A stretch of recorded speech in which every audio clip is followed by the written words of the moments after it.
Alrighty, folks. Yesterday, I had an amazing conversation with Anna Kelly. We talked about 2025. I asked her some very important questions, things that that may happen, things like recession, higher interest rates, things of that nature. And I asked her how concerned she is. Now, Anna and I would argue, are very similar, right? We spend a lot of time studying finance. We spend a lot of time in school. We spend a lot of time looking at the economy. I'm going to talk to my boys today, Matt and Dion, who are equally intelligent, informed, but frankly, don't read the financial news as often as we do. Don't think economics. So I'm going to run through the same set of questions, see if their answers are different, and just see where this goes. You guys ready for this, Matt and Dion? Sure. All right. So as I shared in the video with Anna Kelly, I had this list prepared last week, but we couldn't meet for scheduling reasons. And unfortunately, I had to add the topic of World War III, right?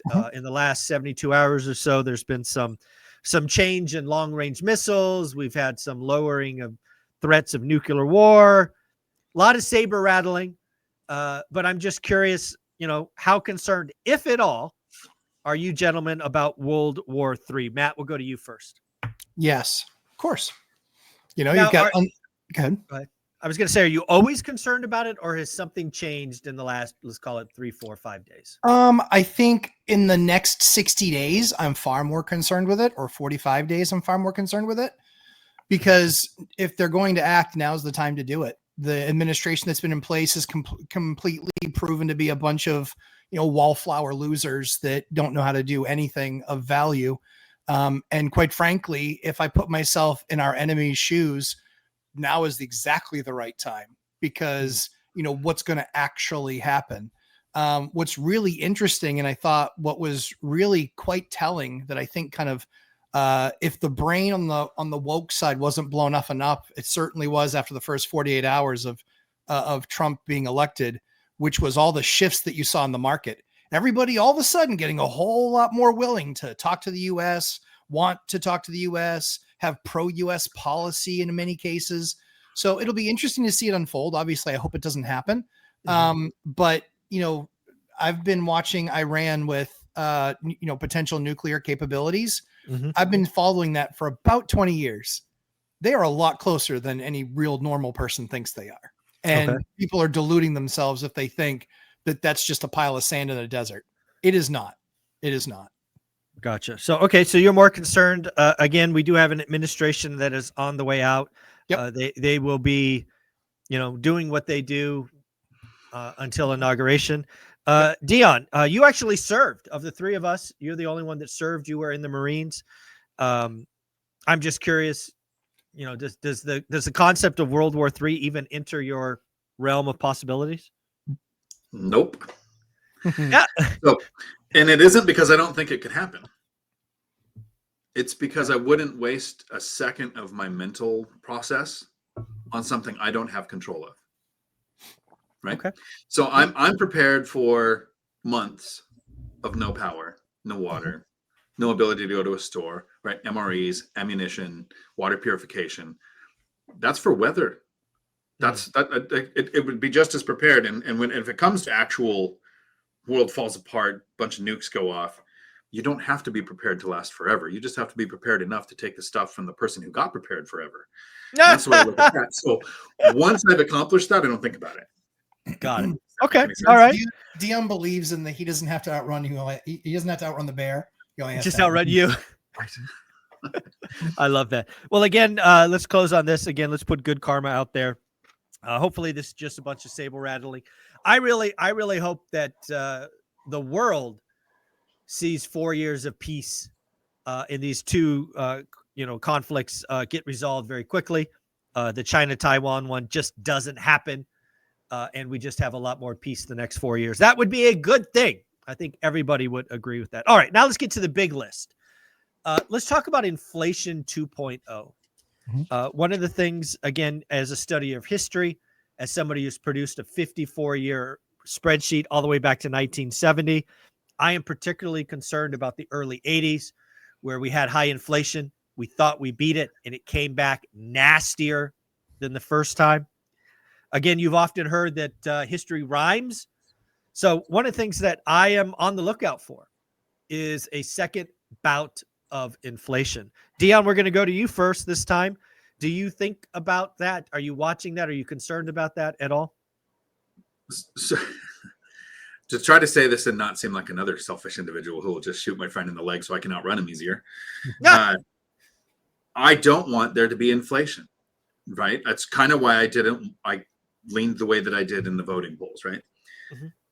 However, I've invested, like a lot of people, to own the assets that benefit from inflation. So if it happens again, I'm specifically in Class C properties. So rents go up in Class C when we have recessions and depressions because people in Class A and Class B properties can move down to a Class C, increasing demand on my rentals. So do I think about it? Yes. I'm ready to make more money, as terrible as that will sound. And I think since we're consumers and all of us are, yeah. Right. But I had the decade of here's how frugal I can live to reach financial freedom, that I've got a long way to slide back down before it ever actually negatively impacts my quality of life. Yeah. So personally, I'm prepared. Now, who do I feel for? I feel for the middle class. I feel for the people who actually care about the cost of fuel, the cost of eggs, the cost of everything. If eggs cost $2 a dozen or $200 a dozen, I'd eat the same amount. It would literally, that's how much it would not affect me. But if it goes from 5 to 10, there are other people that go, okay, what substitute for eggs is there? Right. And that's who I hope it doesn't happen for. Yeah, totally agree with all of that. Matt, what do you think? Inflation 2.0, is it even on your radar? You think we beat it, licked it, it's not coming back? Any concern? It's coming back. It's coming back. I think it's going to come back. I want it to come back big. I want it to come back heavy. I want it to come back nasty. I want to get all those syndicators out there, every last one of them. I want to blow them all up, watch them lose all those big, huge assets, and you and me be able to buy them for pennies on the dollar, and Dion watch on the sidelines and giggle and snack and eat and drink beer. I can't wait for Matt to watch our video that we just finished. Oh, sweet. Yeah. I'm not watching it. I will not be broken like you two. Yeah, you go. I like winning too much. But I think I think it's going to come back. We're already seeing it come back. But one of the things that I was looking at around the election was a lot of people were saying, when they weren't acting and doing anything, that it was the election.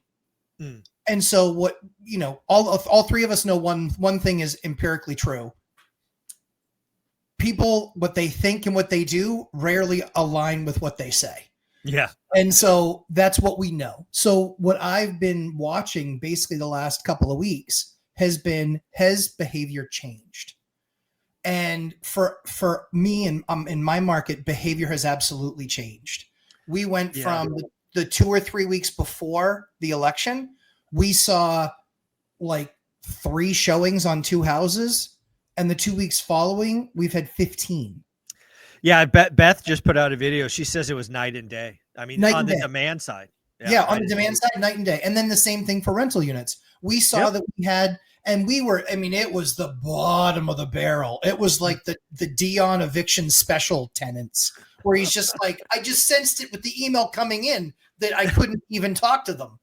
And that's how bad it was. Like, people like, well, my score's not too bad. It's like 520, but it was really a lot worse. I was like, did you come back from the dead? And that's how like, so seeing a lot of those numbers, what was most evident was everybody that had any sort of financial conscience, as well as an understanding of how markets work, they all came out of the woodwork.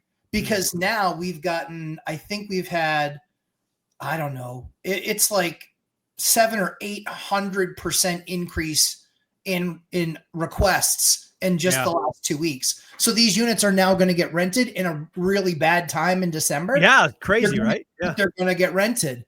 And so, I was happy to see that what people were actually saying was the reason they weren't doing something, to actually not to be the reason they weren't doing something.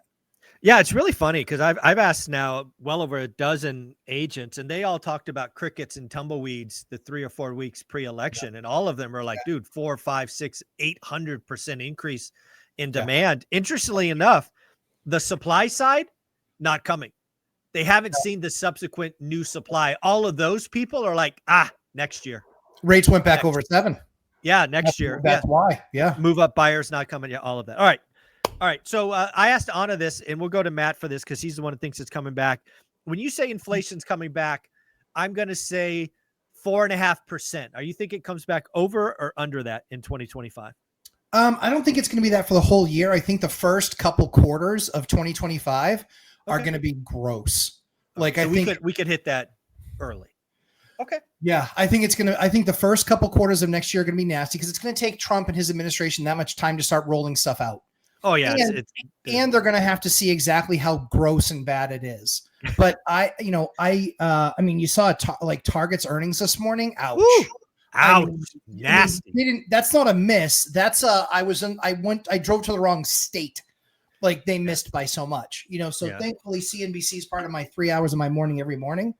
And so watching and seeing these retail and consumer staples types of plays just absolutely get blown up is kind of crazy. Yeah, it's kind of crazy. Cool. All right, let's talk about higher for longer. This is something I have really gotten into. Thankfully, I called it when a lot of people were calling for 5.5% mortgage rates. I didn't see it. I think we could have 7% mortgages for residential. I think that'll be the average for 2025. Dion, do you even think about it? Again, you're an investor. Maybe you don't care, but what do you think about the cost of capital being higher than people expected in 2025? So the higher for longer, I think, is definitely going to go till 2026. As soon as the guy that's in office, that doesn't renew, the chairman of the whatever, I don't even follow it. I listen to you, Jerome Powell. Jerome Powell, yes, he's out in 2026. Correct. So I don't see him making any big adjustments. The thing that I do like about higher for longer is it makes it harder to buy. Mm-hmm. We own rentals. People who don't buy become tenants. It pushes up demand. Yep. And so the higher for longer on the thing that could trip this up is the inflation thing. So Matt, you say inflation's coming back, and I think there's 3 things that make inflation come back. The first one is Biden had tariffs, right? We had 100% on EVs, 80% on, we had like stacked tariffs. Trump is talking about more tariffs with the goal of forcing companies to do the work in the US. So it's American companies having it made in another country and then bringing it in here. We're trying to stop that, which is going to create more jobs in the US, higher wages. So wages cause inflation, more jobs causes inflation. And then this one, not to be too political, so stop me if I get too far, but 20 years ago, a company would get fined $50,000 if you employed an illegal immigrant. And all of a sudden, in the last 10 years, it's been fine. Like, that's a major workforce. And people talk about, how much is your produce going to go up if we have to pay Americans to do that job? And, citizens instead of illegal immigrants. Well, now we have a new regime change, and they're going to go, okay, close the border. Criminals get deported. Maybe at some point they go back to the 90s and early 2000s of, as an employer, you have to actually verify that they have a social security number and that you're paying taxes the right way and that it's really that person. The I-9 stuff starts hitting more fields. I think that causes more inflation. And remember, rates are high because inflation was low. Yeah, and everything you're talking about there, that's long-term inflation, right? This is really an interesting discussion because my fear was a quick snapback in inflation, right? Q1, Q2, kind of what Matt was talking about. But when you talk about the bigger picture, bringing manufacturing home, closing the border, having illegal immigrants not, be part of the labor pool, or at least less part of the labor pool. All of those are inflationary. But let's be clear, those 2 things, that won't impact the first half of 25. No.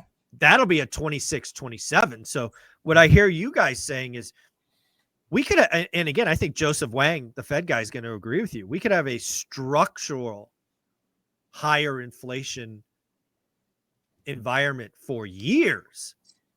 And if that's the case, my concern about rates being higher for 25 might have to be extended. That's an interesting conversation. I'd like to see Kevin Warsh get the job. I don't know him. He's awesome. You're talking about which role? Just so I'm clear. So he's Treasury. He's up for Treasury. Brilliant guy. Very. He's on CNBC a lot.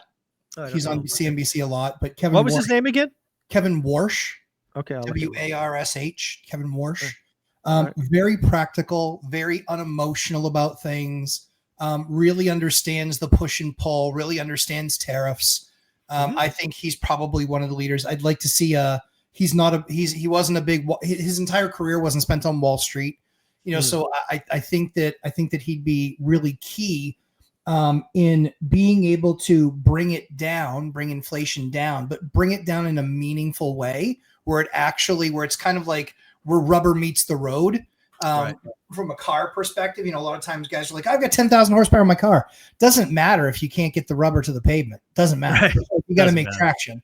So I'm all about traction. That's what the three of us are about. We're about getting traction. And I think a lot of his policies, along with what else is being done in the government. I mean, how would you like to be a government worker in charge of a massive department and see Vivek and Elon walking down the hallway? Yeah, it'll be very interesting. Again, this DOGE, right, Department of Government Efficiency. Yep. I am going to watch with just bated breath. Yeah. Because I don't think there is anyone who could argue that the government isn't bloated. Of course it is. Yeah. Right. The fact that government spending, is contributing in keeping us out of a recession. But when you think about just the gross growth of non-elected officials, it's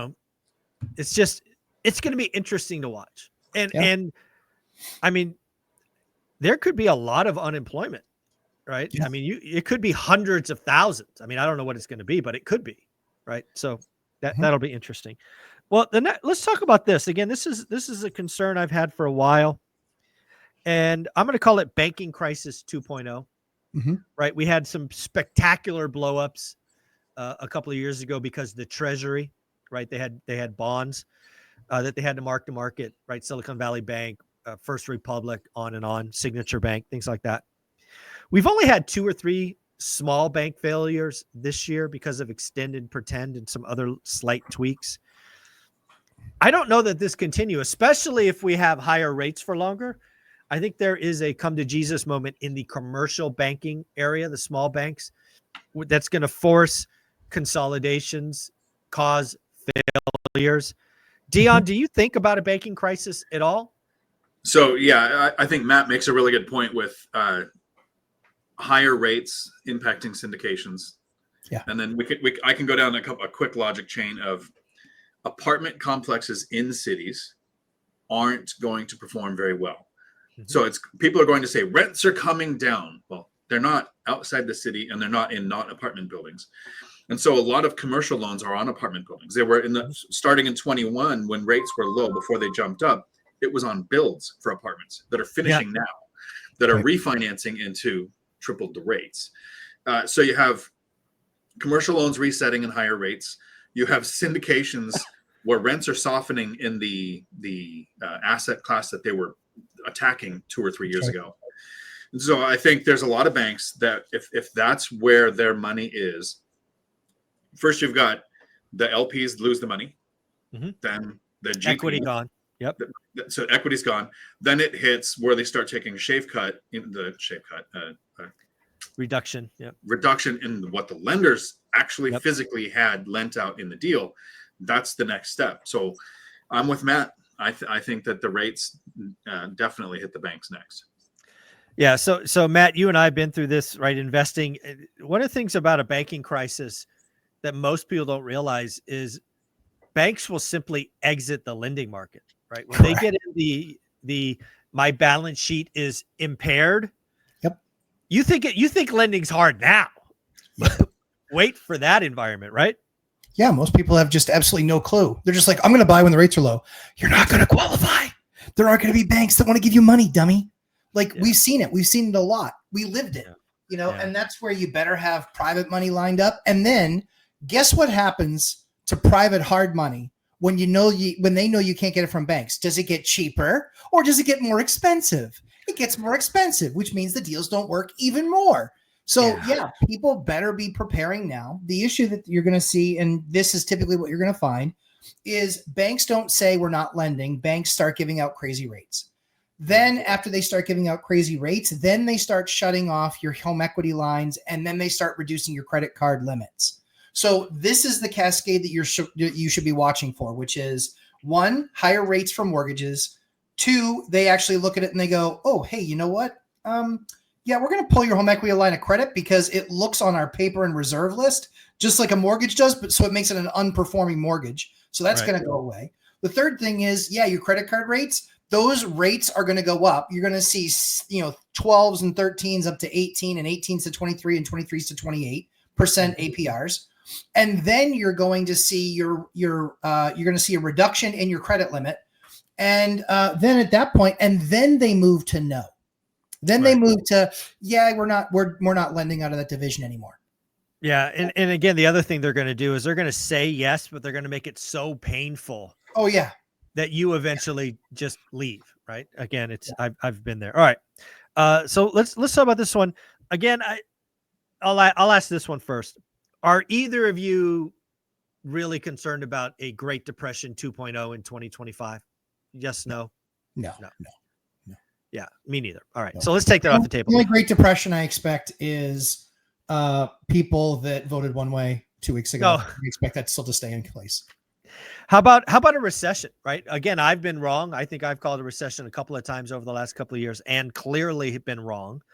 Do you guys have a recession in your kind of base case in 2025? We'll go to Matt first this time. Yes. I still think we get to recession. I still think we get there. It's just like everything else in this business, right? We slam the crash bros because they've been wrong for 5 years. Mm-hmm. We've been wrong for 17 minutes. I've been wrong for 17 minutes. I called by the end of this year that median home prices would be negative up to 10% or 10%. Well, right. I still think that they will go negative this year. Will I get to 10? Maybe not. But you're not getting to 10. Come on. Based on what we're seeing, it's going to be less than 0. From the peak, it's going to be less than 0. From the peak, right? Sure. So that's all. So from peak, it's going to be less than 0, which means that we are seeing some instability in the market. So I still think we get to a recession. I think it's going to be driven by inflation. I think it's going to be, so where it differs for me is I see all the rental apps. Yeah. So I saw all of them the month before the presidency, and I saw all of them the last 2 weeks since. Yep. It is an unbelievable improvement in the last 2 weeks over what I was seeing the 4 weeks before. It was every 3 and 4 and low 500 credit score I could possibly find, 2.5x the income if they were lucky, and that was with husband and wife working. And oh, by the way, we have a dog and we have an ESA and we have a this and we have a that. And it was just, they were the worst, hairiest, grossest tenants that no one ever wants to rent to unless you like living in court. So what's changed is in the last 2 weeks, we're back up to getting all these people in the high 6s, low 7s. We're back to people that make 3, 4, 5, 6x the rent. Yeah. We're back to that. And we're not in a cheap market. I mean, Section 8 just went to $1,773 on a studio. Oh my goodness. Yeah. Wow. A 5-bedroom just went to $3,900. Thankfully, I have 2 of those. There you go. But this is what we're seeing. And for those of you who want to blame landlords for inflation, you're dumb. Look at the numbers. Look at what Section 8 pays for these units. Section 8 is the sole reason that rents have skyrocketed because I don't have to listen to your excuses. I don't have to depend on whether or not you're good at your job. I don't even have to depend on whether or not you show up for your job. If I can take Section 8 for exactly the same price or more than what the market's paying, bye-bye. See you later. Exactly. Dion, recession even hit your radar? Is this something you don't really think about? What do you think? So I actually have a reason why I think we're more likely to have a recession because of how the elections went. So the idea is, and this is not to insult anybody, but Democrats are like alcohol. So you get the good feeling first. You get the good feeling first. You get more money for training. You get more money for Section 8. You get Let's forgive college loans. You get all these things that feel good, and then the pain comes later. Where Republicans are like the eat the frog concept. That's a gym thing that says you eat the bad stuff and then you enjoy your dessert. The Republicans are going to want pain first. They're going to say things like, let's do tax cuts for corporations. And everybody's going to go, oh, that doesn't help the little guy and everything. Well, if you add taxes to corporations, who pays the taxes? It's the consumer. Yeah, so which is it? Yeah. The pain is going to happen sooner with Republicans. And since we had a red wave, right? Mm-hmm. Red House, red Senate, red presidency, you can have a larger swing on the pendulum. They can make more sweeping decisions. So I think we're going to see more pain, which is going to cause that recession. That ultimately, the next couple of years, right? Yeah, I think there's a lot of wisdom there. I am particularly nervous about the first half of 2025. Again, to your point, I think there's going to be a lot of pain, a lot of short-term pain. Like I think 2025 is going to be 1981. Again, go back and look at history. 81 was a horrible year. Yeah, horrible year. Yeah. Rough. Yeah. But 1982 to 1994, every year was better than the year before. Right. It's just where we are. We have gone so far and we've spent so much money that, to your point, like the hangover's coming. We've got to rip the Band-Aid off. And I just think I am both nervous for 2025, not for Olivia and I personally, but I'm nervous for the community. Absolutely. I am excited about 26 through 35. We just got to get through. Like I'm telling everybody out there that runs a small business, survive 25. Yeah, exactly. Hold on. Hold on. Like, do what you got to do. Don't make any crazy moves. Just get through 25. It's going to suck. It's going to be painful. But if you can get through that and be one of the survivors, like just think about 1981 to 1982 in existing home sales. We went from 2 million to 2.7, I think. Actually, I have the numbers here. Where did we go? Yeah, we went from 2 million in 1982 to 2.7 in 1983. Again, that's not a great number, seeing as we were at 4 million in 1978. But you got to remember, there were 50% less agents. Right. And then you have existing home sales go up 30%. That's some buffet eating right there. That's going to be good. That transition is exactly what we need to see. And quite frankly, we need to pay the bill for the last 4 years. It's stupid. Like, well, let's be fair. There's been a lot of spending the last 8 years, certainly the last 6 years. Sure. But fair. However, the pandemic doesn't come along, and we're not talking about President Trump 2024. He's President Trump 2020 again. If he doesn't get the pandemic, that's absolutely what happens. And then you actually see what 8 years in a row of momentum and understanding of economic policy, and global policy, you'll actually see what the effect of that is. So right now we got to take the medicine, because the problem wasn't that we spent in the pandemic. The problem was that we didn't stop when we needed to, and that we didn't drastically shorten all of the things that they did that were way too accommodative. That was the problem. Too long. It was way too long, way too low, way too long. And you get a feeling of hopium from that. And now people are going to have to take some medicine.